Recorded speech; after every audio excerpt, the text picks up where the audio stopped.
There are essentially three ways in which visual impairment affects learning. Firstly, it affects the child's range and variety of experiential learning. Experiential learning refers to how sighted babies watch and visually organize their world. Even before they learn to crawl, they categorize objects in their environment as large and small, the same, different, rough and smooth. They also start to make attempts to touch objects that are out of arm's reach. Children with visual impairment need parents, teachers, or other caregivers to help them experience these objects that sighted children experience through sight. Parents and teachers need to provide assistance and guidance to a child with visual impairment in organizing his or her environment. Secondly, it creates a need to develop alternative skills. Most areas of the mainstream curriculum have been developed with sighted learners in mind.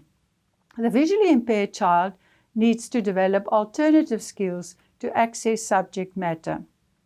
As the teacher, you can include modifications and accommodations so that learners who are blind or visually impaired have access to the general curriculum.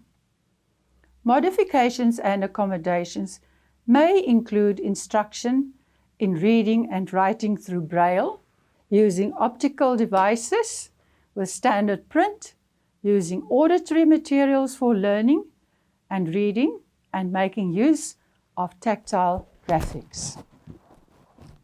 Thirdly, there are also other needs created by vision loss that are not necessarily linked to curriculum content, but affects the learner's more personal, daily living and social skills. For example, reading facial expressions, developing positive social interactions, functional skills needed for personal care, for hygiene, food preparation, house cleaning, job seeking, finding suitable recreational activities. Persons with normal vision often learn these skills incidentally.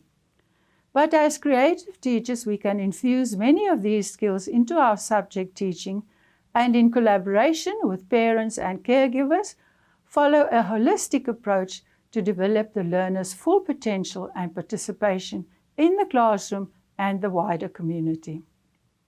In conclusion, to make it possible for all visually impaired learners in your class to have equal access to the curriculum, you need the support of a team of people involved in the learner's education. The holistic approach requires that you as the teacher, specialist staff, parents, as well as the learner, find individual support strategies for each learner with visual impairment and for each situation that presents itself in your class.